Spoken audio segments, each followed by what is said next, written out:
Good morning, everyone. I'm Jim Roselle. And I'm Russ Diethrick. And welcome to the Times of Your Life.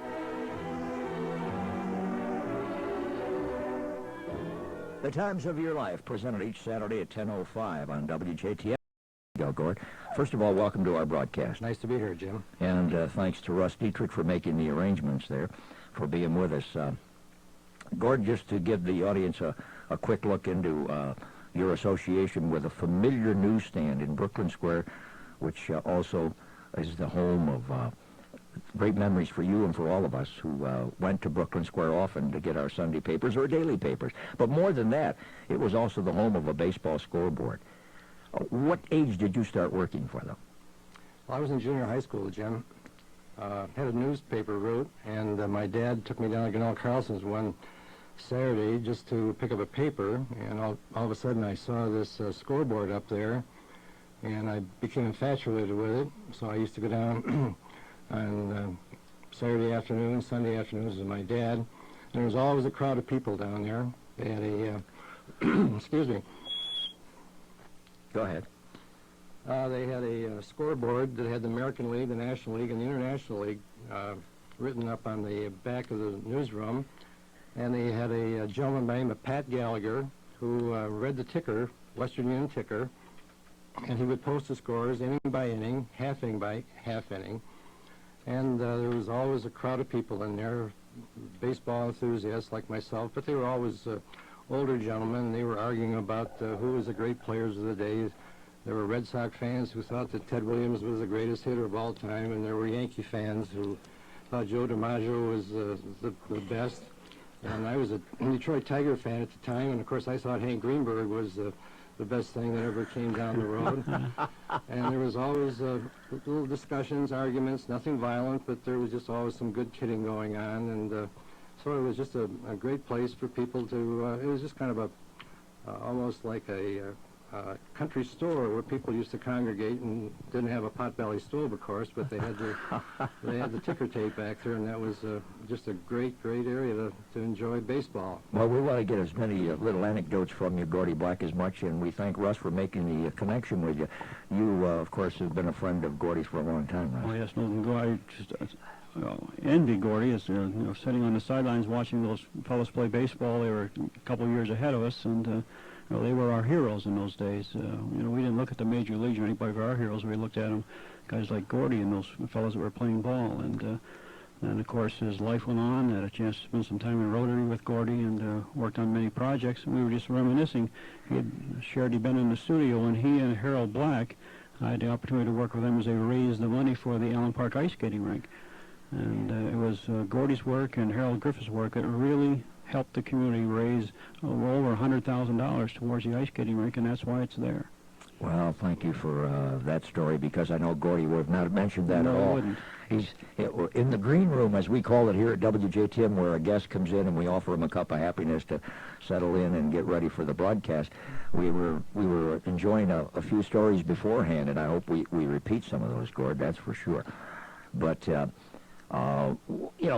we've had so many calls here in recent years, people trying to reminisce about Brooklyn Square. And when we were talking about it in the green room again, and of course Russ remembers it well too from a standpoint, who were your neighbors at the time in Brooklyn Square, Gordy? Well, of course, the big attraction was the public market. Then around the corner there was Johnny Van's cleaning establishment. There was Ed Johnson's shoe repair shop. There was Harvey Carey drugstore, Bingham's Potato Chips, Noah's Ark, I forgot about Bingham's Potato Chips. Whitequist Men's Clothing Store, the Narrow Gauge, which is a little bar right next to the viaduct. Fashion Clothes had their little operation down there many years ago. Let's see, I think Loblaws had a big market down there.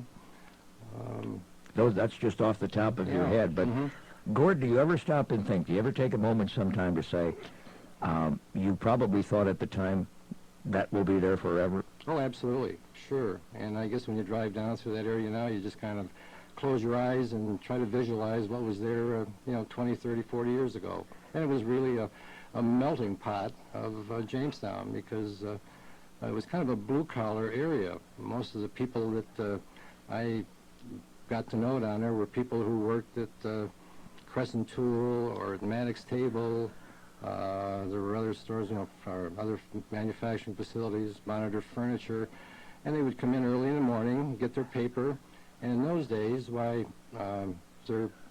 it was during the war, back in the 40s, 45, 46, and the people would carpool. They would come down to Brooklyn Square, and not everyone had cars in those days, so there was one gentleman or one person who had a car, and 3 or 4 guys would jump in the car, and they'd head down to Blackstone's or Crescent Tool or wherever they were employed, and that was where they started from. It was kind of Gunnill-Carlson's.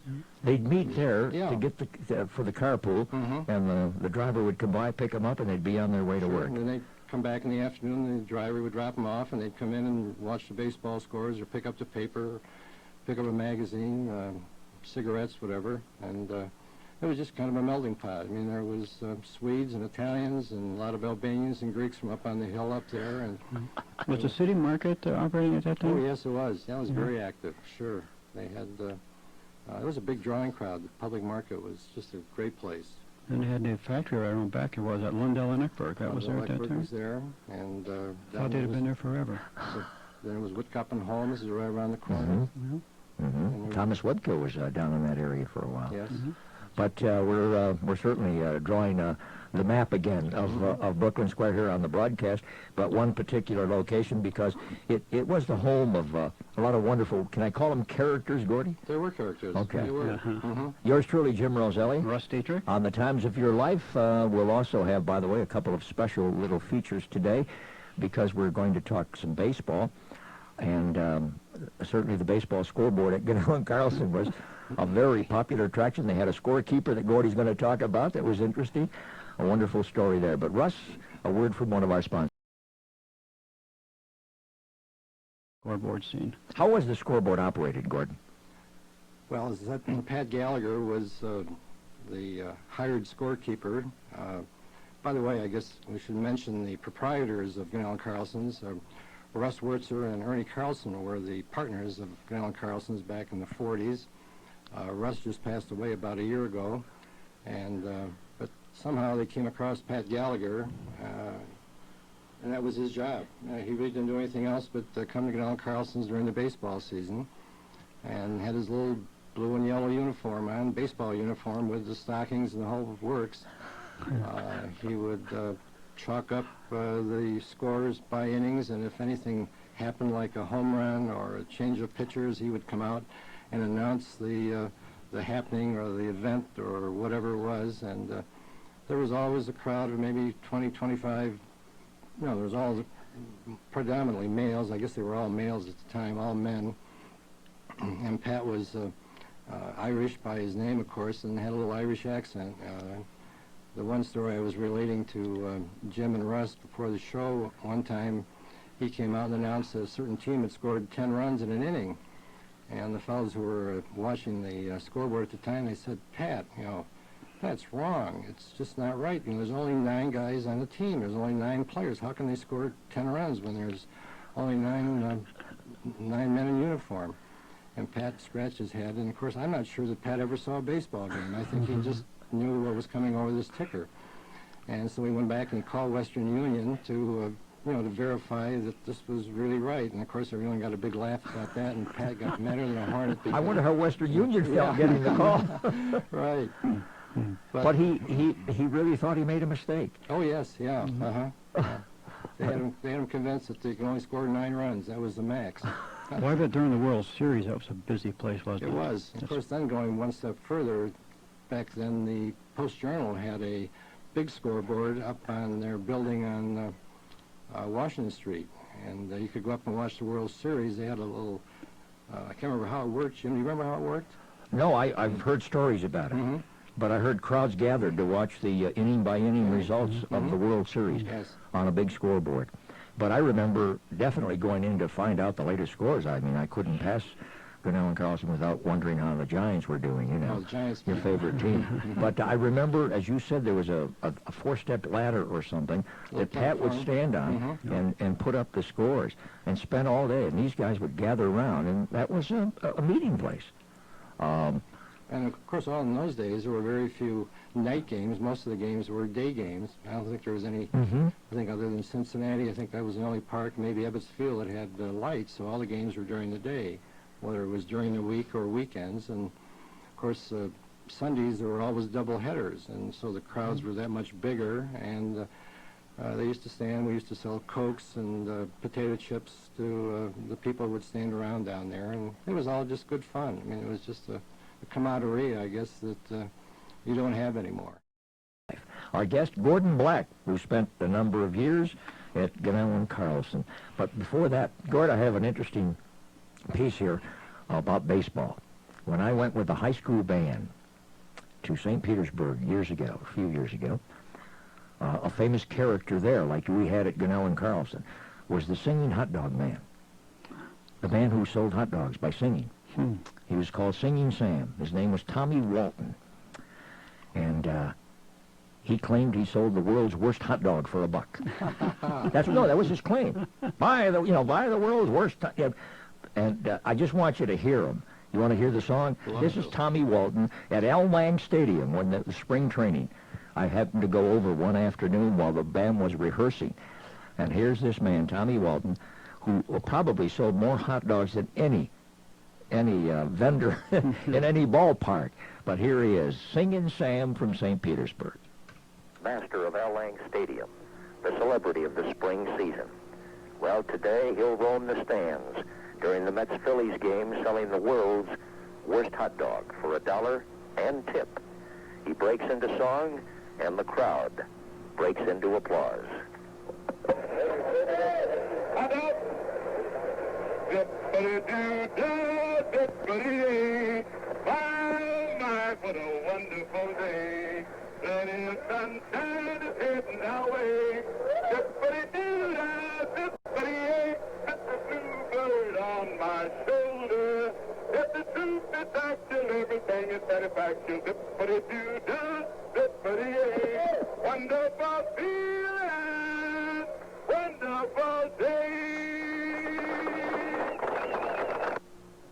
It's reported he sold 1,300 hot dogs in a game. Now they say, why couldn't he sell 5,000 in a major league park? He's signed with the Cardinals for a 3-day appearance, and he's arranging with the New York Mets for 5 or 6 games in the Big Apple. He's headed for the Stephen Foster Memorial Folk Fair in White Springs, not to sell hot dogs, but to sell vegetables. Tommy Walton, the singing salesman, who says, don't be a meanie. Buy your kid a weenie.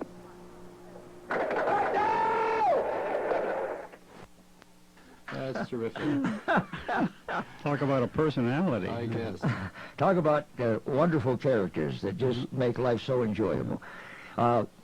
Gordy Black, you told the story of Ernie Carlson. He carried a pipe that was constantly lit in his back pocket? Well, he always smoked a pipe, and he enjoyed being a salesperson to the gals that walked in Gunnill-Carlson's. And what you're really saying is, when a gal come in, he wanted to wait he out. wanted to wait out. Yeah.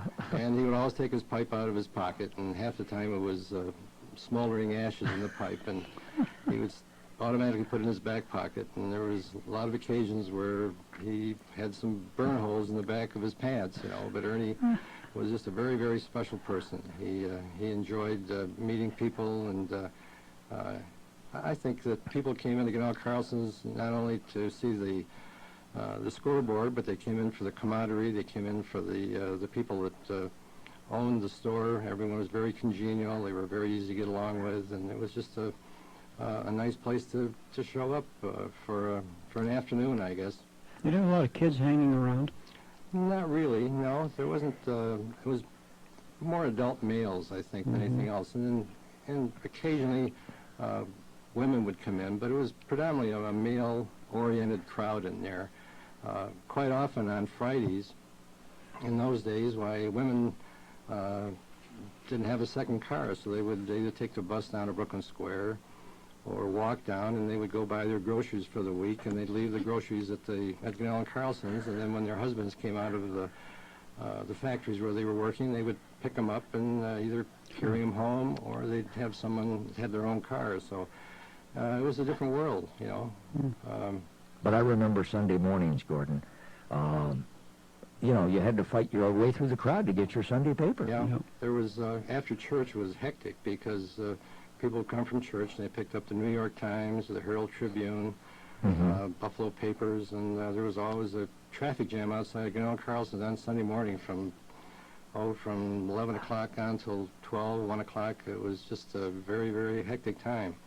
What did you learn from that experience there, in a sense of what it, if it carried on into your life? Well, I think meeting people, enjoying people, meeting a variety of people. There were young and old, different nationalities. I think it was just it was a way of life in those days. I think everyone got along. There wasn't any street fights in those days. You could walk down to Gunnill-Carlson's or Brooklyn Square and any time of day or night and didn't have any fears. It was just a nice laid-back lifestyle we had. Now, what hours a day? Do you remember They the opened hours? at 6 o'clock in the morning and till 11. Someone opened the store at 6 and worked till noon, and someone came in at noon to work till 6 in the afternoon. Then someone came in and closed up. And of course, I was a part-timer. I was going to high school at the time and playing baseball. And Russ Wurtzer, who was one of the owners, was a good athlete in his own rights when he was young, and so he gave me the flexibility of being able to play for the high school and kind of rearrange my hours so that I could work evenings or work extra hours on Saturdays for, you know, it was good money. I guess I made $10 a week, and that was a lot of money in those days. Any other young guys work with you? Yes, there was lots of them. We had Comotane, who was just retired from the school system, Lyle Peterson, who was there before he went in the service, and went in the service, came out, and came back for a part-time before going to Allegheny College, and he was kind of an influence for me to go to Allegheny. Jack Lees, who has since passed away, he was a banker for Bankers Trust, I believe. Yes. Good training ground, wasn't it? There was, and of course they had full-time employees. There was Larry Carlson, who lived up on Mount Vernon Place, and another gentleman named Herman Benson, and they were full-time employees. They enjoyed it. It was kind of hard work for people to stand on their feet the full time because there wasn't any chairs. You just kind of stood there and waited for the customers to come in. Now, do the fellows you work for, are they the ones that started the business, or? Actually, Fred Gunnill was one of the founders, and Ernie Carlson, who was there when I was there, they were the two gentlemen that started it. And to your knowledge, they were there all the time in Brooklyn Square? It started there and ended there? Yes, exactly, as far as I can recall. Our guest, Gordon Black, lots of experience at a familiar location in downtown Jamestown, or Brooklyn Square, Gunnill-Carlson, and the home of, as he said, many wonderful people, very loyal people. Russ, a word from one of our sponsors.